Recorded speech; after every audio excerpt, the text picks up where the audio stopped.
and who your target market is, just so I have a sense of what product or service you sell and who you're selling it to. And then I'm going to share my screen as well. But I want to just see what comes up, because I'd like to be able, as much as I can, to tailor to real world situations. And as Veronica said, I welcome you asking questions in the middle. We will have time for Q&A at the end, and we will have time for Q&A at the end as well. So we can do both, but I don't mind being interrupted if a question comes up in real time. Great. Okay, so we'll see what else comes into chat, and let me start sharing my screen. Okay, see my PowerPoint. Here we go. All right. Pull up. Okay, so Clear beats clever, looking at a framework for qualifying, converting, and nurturing prospects, especially in the early stages. What we're going to cover today is first, clarity wins every time.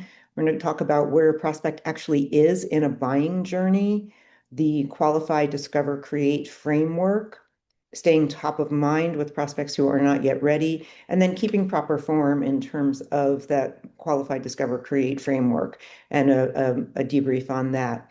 I used to call this presentation "A Confused Mind Never Buys," because when there isn't clarity, then it's not clear what the buying decision is. And this often can show up as long sales cycles. Now, if you're selling to organizations, there can be long sales cycles anyway, because there are typically multiple decision makers. But if the conversation isn't really advancing, if there is any sort of, well, I'm not sure, what do we do? That tends to talk more to a clarity issue. So you want to distinguish between what is a long sales cycle because there's many people involved and it's complex, versus what is a long sales cycle because people aren't clear on what the value proposition is, on what they're actually would be buying and what the solutions would be that they'd be coming to. Recently, one of my newer clients, when I was preparing for my discovery conversation with them, I went to their website to do some research, and I looked at their homepage, and it said something about you're either leading change or following change. And you think, okay, well, what does that mean? And what could apply to a million different things. And it wasn't until I got to their about page and was like halfway down on their about page that I got to a clear value proposition of what it is in terms of the service that they actually provide. Now, I didn't talk about that in our discovery conversation because we don't want to criticize people, prospects that are coming to us, and how they're doing their business. We want to focus on what their stated problems are. But I certainly took note of it, and that's something that we're going to have to address over the course of our work together. So that's what I'm hoping to help you avoid in how you're positioning yourselves and talking with your prospects. So a little bit about me. As Veronica said, I've been presenting at 1871 for a bit. I started my career in corporate, working in more marketing and financial roles. And about 20 years ago, I pivoted to be working more with founders of professional service firms and helping them grow their businesses. I worked with one firm where we were able to get onto the Inc. 5000 fastest growing companies list. I worked with a $20 million firm who had lost a few clients and was down 35% to reverse that situation and get them back into a growth mode and bringing in a couple $1 million worth of business, and just several other professional service firms. And I'm also a board member here on XPX, which is the Exit Planning Exchange, working with founders who are seeking to sell their business. So it sounds silly to say, people always laugh when I say this, and I didn't make it up, it came from another person I used to work with, that you have to tell people water is wet. And there's always there's always a desire to be clever, right? And to state something in a smart or fancy way. But we have very short attention spans, and you just don't want to put that burden of clarity on your prospect. You don't want to make them work to understand how you might be able to help them. So it's really critical that you're just being clear, we work with these types of companies to solve this type of problem is the kind of statement that you want to be putting out there. And it needs to all be focused not on the features and benefits of whatever you're offering, but on the problems that your customers see themselves as having and are seeking solution to. And everything has to come through that frame. And when you're first starting out, you have an idea. This is all a hypothesis that we bring to the market of I think that this is a problem people have that I can help solve. And in reality, we have to pivot and we have to be adaptable. So there's the adage of talk to your market and they will explain your business to you. And one of the really easy ways to start to see whether you have clarity in your message is when you're out networking, when you're speaking with people and they ask you what you do. If you're getting a quizzical look back as you're explaining it, that's a clue, right, that there's something that's not clear quickly in your messaging and in your explanation. And you want to test that and keep testing it and trying it out and seeing when it is landing with people. Because you can be very clear on what you're offering, but it's when your client or your prospect is clear on how you can help them that you're actually starting to make some traction. So this clarity is a learnable skill. And so we're going to walk through this process, this framework and add a lot of clarity into it. And the three parts of it are about qualifying. You want to understand as quickly as possible if this prospect that's presented to you is worth your time and if you're worth their time. It's a two-way street on that. And after that, then you can go into discovery and talk about what problem are they actually experiencing? How serious is it? How serious are they about solving it now? And then you move into finally collaboratively creating a solution with your prospect. So those are the three phases that we'll talk about. And the reality is this is a truism across the board. This isn't specific to any given sector. 3% of the market is buying at any given time. And then there's another 7% who are ready to go into buy. They're ready to buy something. And then you have another 90%. So 90% that are in some phase of ready soon, ready later, ready never. And you don't know where they are until you're able to actually have some sort of interaction conversation with them where you can then qualify where they might be in the process. And if you think about something like a car, for instance, there are people who are sitting at a dealer right now or online right now buying a car. There's another group of people, 7% of those people who are thinking, I'm going to go to the dealership next Saturday and take care of this. And then you've got a whole bunch of people who, my car's not that great, but it's probably good for another year or two. Or I just bought a car, so eventually I'll buy another car again, but I don't know when that's going to be. It's not on my radar right now. And then you've got a bunch of people who are like, I don't own a car. I don't want a car. If I need a car, I'll rent a car, right? So it's just that sort of a situation to put it into really simple terms. And the key part with this is you cannot convince people to be ready.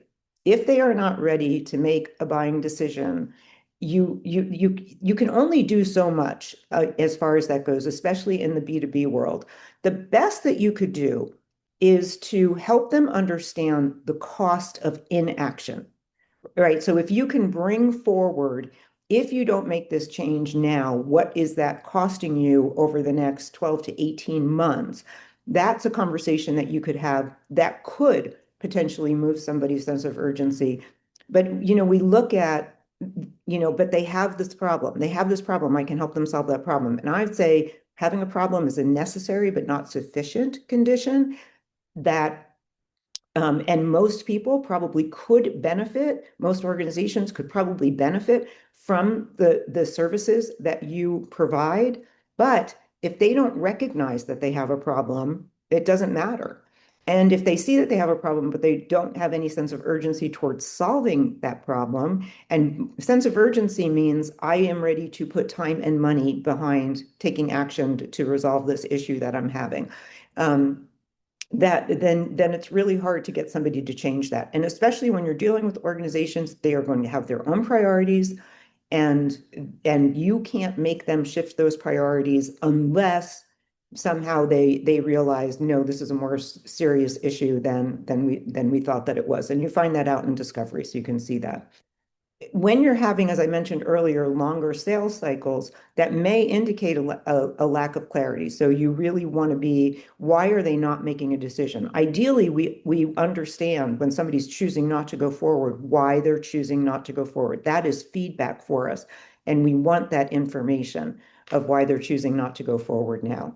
People always use time and money as excuses because that is a pretty simple and highly acceptable excuse. There's usually something more behind it than that, and digging into what that might be um, is helpful as well. Okay, so if we move into the framework, and first we're going to look at qualifying a prospect to see, are you worthy of our time?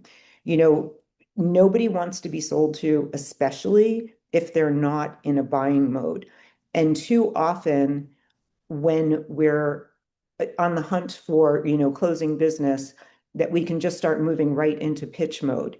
And you don't have enough information to know whether this is somebody that you even want to pitch. Somebody said to me once, well, how do I move people from meeting them at a networking event to being in a conversation? And I said, well, how do you know that you want to have a conversation with them? You need to understand, where would they be helpful? Where would you be helpful to them? So you have to go into some sort of a qualification conversation to find out where they're at. So some of the things that we can probe on when we're in this qualifying part of it is, so where's your recognition of this problem that you're having, and where does it sit? Is it something that is on your radar? Is it actively a painful situation, or is it in crisis? People can live with pain for a really long time before they choose to do something about it. And so there's a reason why it bubbles up and has to be dealt with now. And that can be all kinds of reasons. One of the clients that I spoke with was talking about how most often she's brought in a crisis situation. Something has come to a crisis point and you have no choice. You have to deal with it now. But then once inside, then she can look at, okay, after we solve this crisis, then we're going to look at laying down the fundamentals to ensure that this crisis situation never happens again. But that also, I'll just say, has to be something that you set up from the beginning. So if you're in a situation where there is some sort of, crisis that has to be resolved right away, like that coaching firm I mentioned, where they were down 35%, like we had to stop that bleeding right away. And we had to get that fixed before we could go fix some other longer term things. But you have to set that up from the beginning that, okay, we're going to take care of this now. And then we're going to continue working together to look at the bigger picture and the broader scope. Because if you don't do it that way, then the prospect is going to say, like, no, they're just going to help me with this crisis and then we're done. And you can very easily get caught in that kind of a situation. Okay, so looking at where does this problem sit with them right now, and is solving it a top priority? So understanding how serious they are about actually taking action. And one of the things in this qualification phase that I'll say is there are times where people may approach you and say, hey, can you just give me a quote, or can you just give me a proposal? If somebody is not willing to have a proper discovery conversation with you, they're not a prospect, and I would not waste a second of time in putting together a quote or a proposal, because you need enough information to do that properly. And I see too many people that will respond to that and think that I'm chasing an opportunity, but it's really not a true opportunity if they're not willing to have a conversation with you. The other part is this person a decision maker? Are there other decision makers involved in this? And, you oftentimes can have them send out, a company might send out an intern to go gather some information. Well, minimal response back on that, because the person gathering the information is not going to be able to have any influence on the decision. So you want to understand what other people are involved in this. And we'll get into this in discovery, but you also want to understand what criteria they're going to use. How many other vendors are they looking at? What criteria they're going to use to make a decision? And then do they have a timeline and a budget to start? So you figure out, one of the questions you can ask somebody, is this on a wish list or is it a to-do list? Is this a nice to have? Is this a need to have? So that you understand where they are. Oftentimes when somebody expresses any interest in what we're talking about, you say, what do you do? And you start to explain what you do, and they say, oh, isn't that so interesting? And now we think we have an interested prospect, but we may just have a curious person. And so you really want to make a decision. You want to find out more about, are they just being polite, or do they actually want to move into a discovery conversation with you? And when we get into then the discovery phase, here's where we're getting into the meat of what is actually going on inside of this situation and understanding the depth and scope of the problems that we're having. And the first thing that I want to say about this is, don't rush to solution. So often, because when we have an expertise, whatever that is, when we start to understand, as the prospect starts to explain the problem that we're having, we start to move into solution mode. And it's too soon to move into solution mode. It's just too soon. You need to sit in the problem with your prospect. And there's two major reasons why you need to do this. Number one, when you're scoping a solution, you need to understand what the situation is that's going on. And I often recommend for some of my clients, depends on the service that you're offering, to do a paid discovery phase and start with a paid discovery phase, because a lot of times the prospects do not really understand the scope of the problem that they're having. And they're seeing symptoms and they're self-diagnosing, but they're not correct. And so it's going in and seeing what are the knock-on effects from this. Because think about it like a freshman going to college who needs to take the beginner English and math in order to be ready to take the 101 classes that are going to come up. When you're going and working inside organizations, they they oftentimes are not properly scoping out this solution. And so if you rush through this phase, you can get in there and find out, oh, this is way messier than I thought it was going to be. And now you've scoped out a solution that needs three steps done before the solution that you've scoped out. And now you're already in scope creep, and there can erode confidence from your prospect that you haven't scoped it out properly. The other part of it is that you want your prospect to fully understand what happens if we don't take action, what happens if we don't go forward with a solution. And you want them to really sit in that, I say, like, sit in the muck of what the issue is, so that they're feeling the discomfort and they're feeling the reality. This again speaks to what we were talking about earlier with, can you create urgency? If you can sit with them in this and say, oh my gosh, this sounds like a terrible situation, and I imagine this, this, and this is going on, and how are you going to deal with that? And what happens if that continues into next year? Those are, then you're able to get into the real meat of the issue that's going on, and also get them more bought into finding a solution to it. And you always want to remember that doing nothing is your biggest competitor. It is easy for people to just say, you know what, I'm not ready to do anything about this now, than to solve it. So you're always up against that status quo situation. So what are we exploring inside discovery? We want to understand first what prompted the conversation now, what made this problem that you have already been experiencing rise to the top of something that you are now ready to take it, to handle, to solve.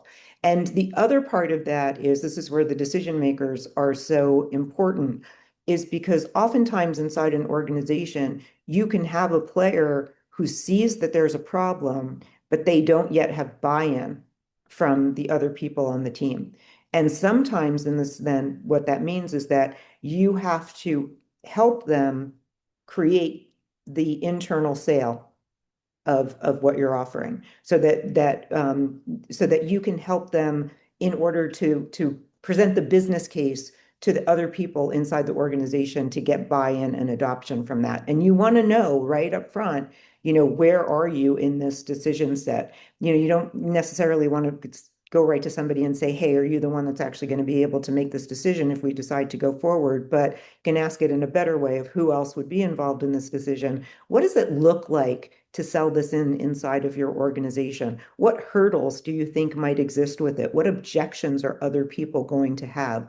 Ideally, you're getting together all the decision makers on this, but you can't always do that because they're oftentimes the person you're speaking to wants to be a gatekeeper, so you can't always do that. But ideally, you want to get as many of the decision makers into this conversation as you can, so that you can get everybody's objections up front. And I mentioned it a little bit earlier, but the criteria, how are you actually going to decide? What criteria are you going to use? And a lot of times they don't know the answers to these questions, which is all the more reason to ask them, because you want them to be thinking about what the costs are of not taking action. When have they thought about doing something like this before and not made a decision? Why? And so you're really probing in, and this is a place to stay in pure curiosity mode. One of the biggest mistakes that we make in sales conversations is that we're thinking about what can I sell? What can I sell? How can I close? How can I move this person? And that energy comes off really wonky and it doesn't help you. And it doesn't establish trust with the person you're having the conversation with. So they're now thinking this person just wants to sell me something. I'm trying to understand whether this will be a good partner to work with in this situation. So staying in a place of just curiosity and detachment from the outcome is really important. And I know that that's not always an easy thing to do, but it will really reap benefits in terms of the relationship that you build with your prospect. When you're in a sales conversation, you're really demonstrating to your prospect what is it going to be like to work with you. And you're evaluating that partnership. They're thinking about that as you're in conversation. And you should be thinking about it too, because you want to work with people you enjoy working with. And you want to work with people who are going to be easy to work with and not fight you every step of the way. So this discovery conversation is really two-way of, will we work together well to go through this? Okay, so the three outcomes that come from that discovery conversation is that you're going to decide that you're going to move to collaboratively creating a solution, crafting that solution that looks like they have a sense of urgency, they've got budget, and that their decision path is clear. Or you might move to an interim scope, like I mentioned earlier, with the crisis mode and being in a crisis mode. You might have to solve an urgent piece now and then expand on that relationship as you go forward. But you're really, again, it's so important to set that up, set that stage from the very beginning. And then the other is that, they're not ready to move now. It doesn't make sense to go into an in-depth discovery. If somebody says, you know what, we're not going to be able to look at this until Q1 of next year, you don't need to create a proposal now. The Q1 next year, everything's going to be different. So you move to a nurture if they're not ready to move yet. And sometimes it's not going to be a good fit, and you may not even move them to a nurture. But those are the three main outcomes that you're going to come from the situation. So then we move into creating a solution together. And it's really important that that you move into this phase with them together. You don't want to go off and create a proposal on your own without your prospect in it, though, so that the two of you are coming together. Well, it can be more than two, but the two sides are coming together to say, here's what the solution is going to look like together. The two things that I'll say is, never create a proposal if you haven't had a proper discovery conversation. That's sign number one, that this is not a serious prospect. And the second is, you always want to walk through with your prospect the proposal that you created together. So let's say, we're on a conversation and we scope out what the solution is going to look like. And then at the end of the conversation, we're saying, okay, I'm going to go back and put this together into a proper format. And then let's get back on the phone, call next Tuesday at 3, and we're going to walk through this together.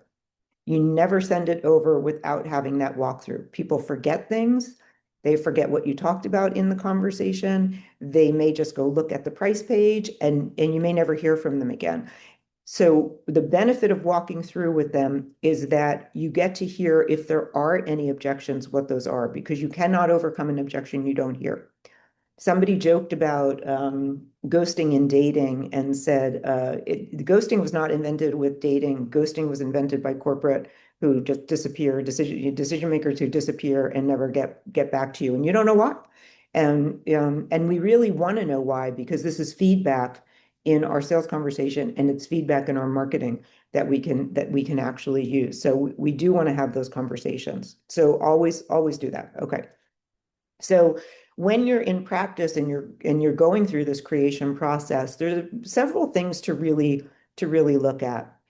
Um, reflect back the situation that you heard. So it's always a good idea to mirror the tempo that your prospect is moving at, and that you're saying, let me just make sure that I'm hearing you correctly. Let me ask a clarifying question if something isn't clear to you. Don't be afraid that they won't know the answer to a question. Don't be afraid that you won't know an answer to a question. You want to always frame a solution around the outcomes. So we're always looking at not going into, if you're ever in a situation where you find yourself detailing features and benefits, you're probably a little off track. You want to talk about what outcomes do we need to create? What does success look like? What would you like to see as a result of our working together? And then you're talking about how do we get there? What are the ways, what are the things that we're going to do, the steps we're going to do to make sure that you get there? You can ask about how does this feel like the right scope? How does it sit with you? This sounds to me like a $50,000 engagement. How does that land with you? Do you think that you have the budget to be able to do that? Are you ready to get started now? Like, how do we phase it out? What's going to work best in terms of phasing this out? Because if there's responsibility on their side in the solution that you're creating, then you need to tell them, here's what's going to happen that you're going to have to do. Here's what I'm going to do. Here's what you're going to do. And you want them to be aware of it so that they can properly put the time aside, whatever time they might need, and understand what commitments they're making. And it is perfectly fine to start small and move in phases. So we can all look at, I have one client that I work with who works with optimizing matrixed organizations, structures inside massive global organizations. That is that's a 2-year project to be able to do something like that. And so it moves in phases.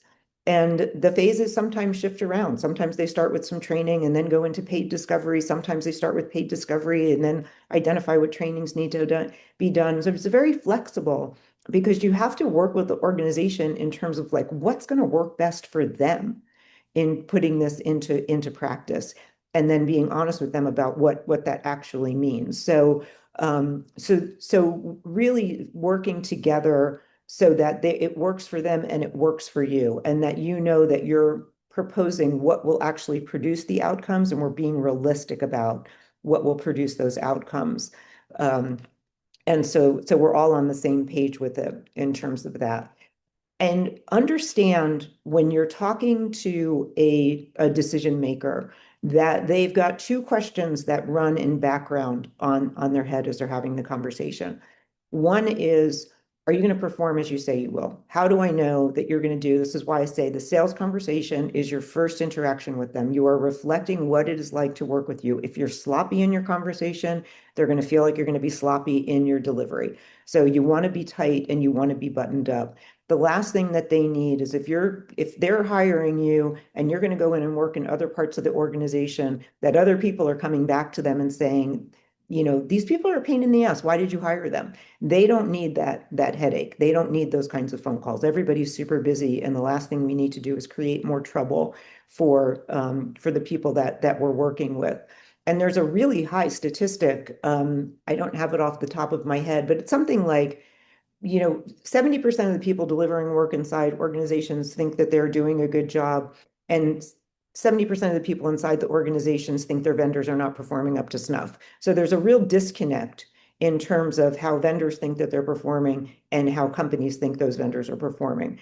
Um, and then the second part of it is how much more work is it going to create for me if I hire you? And that's why we have to be really clear on what are our expectations of what will it mean for your organization if we work together? What is going to be on your plate? What is going to be on my plate?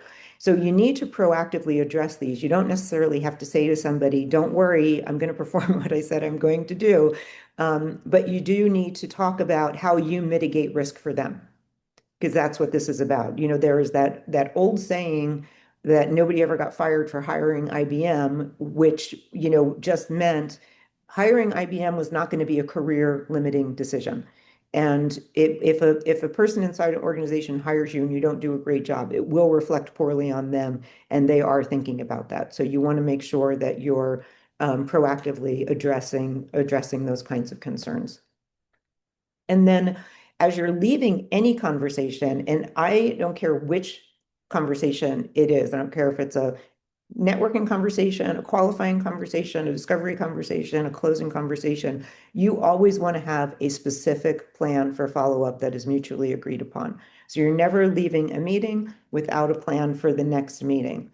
That could be, I need to wait until I've got budget in this for Q3. Okay, so then we're going to touch base again in Q3. I'm going to reach out to you. That could be, I need to bring my boss into this conversation. Okay, let's get that meeting scheduled right now. Let's put a placeholder on the calendar and we'll figure out if we have to revise it.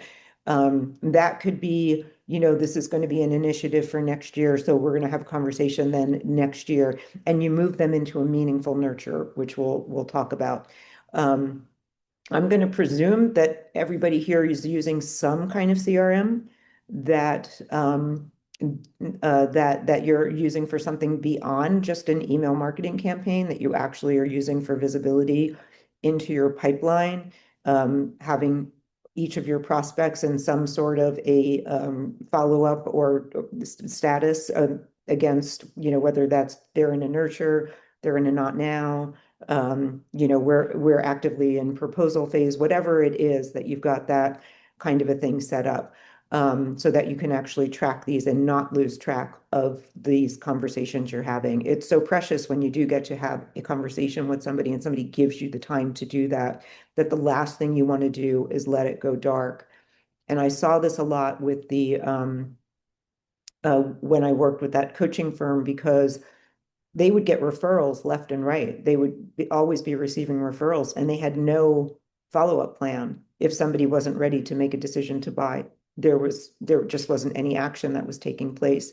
And you never want to burn a lead. And that literally is burning a lead. So we're going to move right now into then the staying top of mind, and how do you stay top of mind? And this goes back to what we talked about in the beginning with clarity, that it's not your prospect's job to remember you. It is your role to stay top of mind to them. Because if we go back to that 3% of the market is buying at any given time, you need to stay top of mind with that other 90%, so that when they are ready to buy, that they think of you, that you're even in their consideration set. And so that means putting them into some kind of nurture that has meaning, and helps you stay top of mind to them until they're ready. Because when people are ready to buy, they are ready to move most of the time. So what does a proper thought leadership look like? Um, Too often I see people who are writing for the practitioner, not the decision maker. So if you're thinking about, a new system that might be coming into play, the person who's making the buying decision for that system may or may not be the end user of the system. And if you're writing to the end user, that's not speaking to the issues the decision maker is paying attention to. Right. So you don't want to be writing to the end user. You want to be writing to, if I bring the system in, what problem is that solving for me? And stay in that place of what the problem is and the cost that organizations have to it. So your thought leadership can feel redundant. It can very well feel redundant, and that's okay because you think that you have a constant flow of prospects that are coming through, and they may need to hear the same message over and over and over again, and that's all right. So some of the topics that you can talk to them about from a decision maker perspective is how do you identify this problem? You know, I talked earlier about organizations having symptoms and they think and they self-diagnose their problem. So if you can speak about here are some of the symptoms that you might recognize that is happening. You know, people, the decision making is taking too long. Cross departments are not speaking with each other. You're getting siloed, you know, whatever it is. I'm making things up, but the what would they recognize that would tell them that they have the problem that you want to solve? And and what are the costs of that? And that's tangible and intangible costs. So there are, you know, there's very clear, I missed a deadline kind of a cost to it. And then there's the intangible, the people working here are miserable for whatever reason, whatever is making them miserable. And that can be a retention issue. So you want to really give thought to, you know, we talk about it sometimes in the to frame it in a way that says, people call me when. So when this situation is occurring, that's when you would think of me. And that's a helpful frame for to get people to think about you, especially when you're doing referral. If somebody's expressing this symptom, that's a sign that we should be called.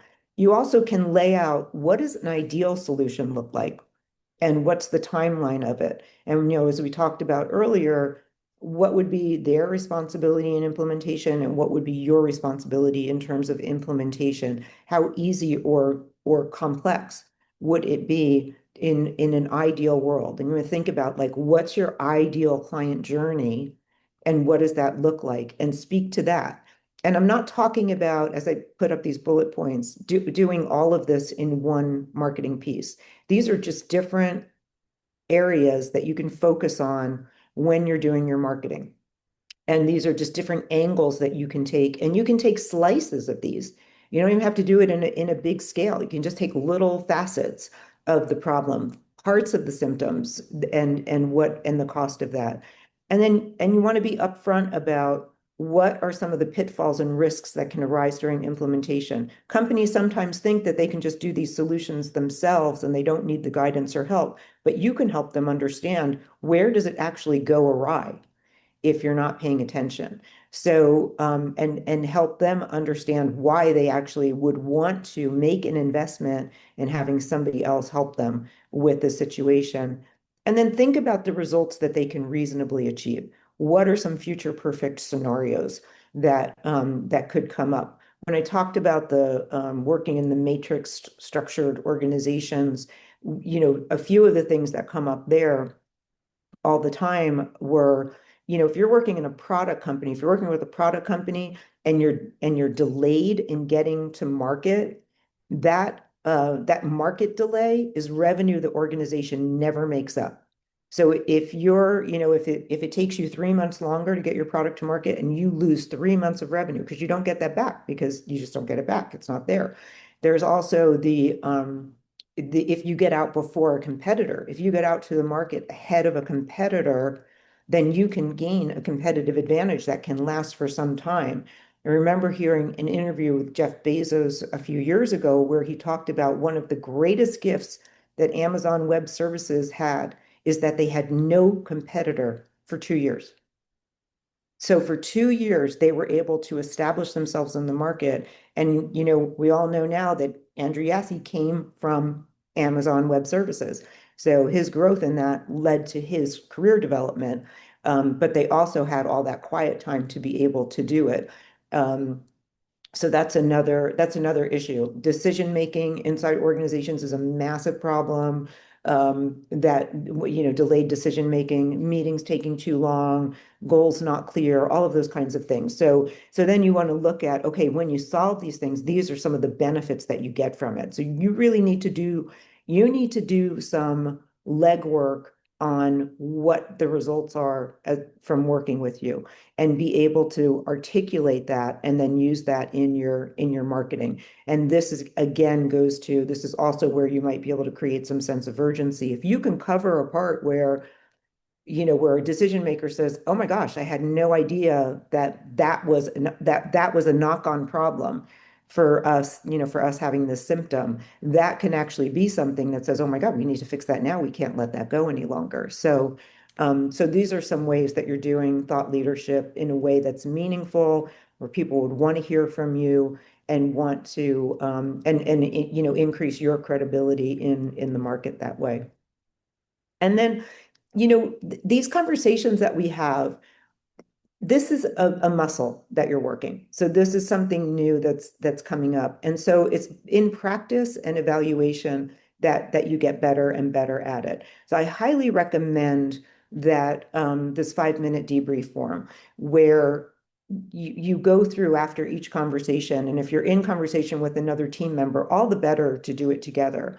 But go through this debrief and look at what did we do well? What didn't we do well? What information did we, should we have captured that we didn't capture? How did the prospect react to us? Do we feel like that, that this is forming a good relationship? Is this somebody that we want to work with?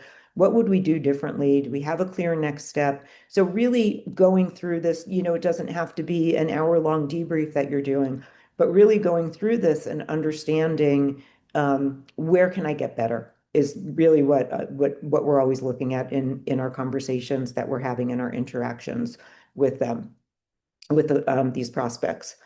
And yeah, you know what, Veronica, I'm finishing up a little bit early. The I might have moved through a little quicker than I usually do, but in truth, I usually speak for about 40 minutes. So I made a free discovery question framework. So there's a discovery question framework. You can use the QR code to access that. And then I can also give you a copy of today's slides. Then Veronica is going to post this to the learning portal, whatever you refer to that as in your world, and so that you can access this again. And then I'm always happy to have a conversation and talk through any business challenges that you're facing around your sales and business development efforts. I used to mentor quite a bit at 1871 when I was living in Chicago. I'm now in Atlanta, but I'd be happy to have a conversation as well. And we're going to open to Q&A. Veronica also asked me to just put this up so that you can do a feedback survey as well. So if you would do that, and then if we're good, I can stop the share and we can just move into a Q&A. Okay. So now I can see the chat. All right, let's see what came in. So AI platform, small, medium, AI advisory resell for small, medium law firms in Chicago. One of the things that I found out recently with law firms in particular is that the note takers that attorneys are using in virtual calls such as this um, can it can negatively impact client attorney privilege. They can actually become a topic for discovery. And so that's a big thing that a lot of the attorneys here are talking about with, so you have to be mindful with that, with AI, particularly with attorneys, that you want to always be protecting that attorney-client privilege. Helps you find leads and send personalized messaging. Okay, that's great. Individuals capture stories, retirees and high net worth individuals. Okay. And 3D Plus Manufacturing Hub. All right. What are our options when prospect ghosts us? Not a lot, to be completely candid. So the issue is that, when going back to the point where you can't make somebody be ready, if a prospect is ghosting you, they're not ready, or they've decided to go with somebody else. And so the best thing that we can do in the process is try to plug the holes where they can ghost us. So that's the one part about You could have just like had an interaction that they didn't appreciate and they walked away. We really don't always know when somebody ghosts us why exactly it happens. But the best you can do is to try to just keep that chain going and say, we'll have a meeting here. When's our next meeting? When's our next interaction? And the other part is that whenever you're in a conversation, ask a lot of questions. You can ask somebody, what's the likelihood of you going forward with this solution? And see what they say. And if they hem and they haw, that's probably a sign that they may, are probably not going to go forward with it. Whereas if they think about, well, the next thing I'm going to do is I'm going to go talk to my boss and I'm going to see about if we have the budget for this. And if they can articulate, a plan of where they're going to go from here, then it's more likely that they're a serious prospect. But at the end of the day, how much time do you want to spend on somebody who doesn't want to get back to you? But you can still put that person in a nurture, because I have had situations where people call me 2 years later and they're ready to move forward. And I had no idea. So you never want to take it personally if somebody's not ready to move forward. And unless it's not a good fit, I would just keep them in a nurture until they decide not to be in a nurture. So, does anybody have any other questions? Any business challenges that you want to address, and any situations that you're dealing with right now that you want to talk through? Yeah. Okay. All right. Well, I appreciate you all being here today. And I look forward to future interactions with you. And I'm going to give you back a little bit of your time. Thank you Thank you. so much. All right. Thanks, Veronica. Thank you, Thank you. Mary. Thank you. Bye. Goodbye, everyone. Thanks. Bye.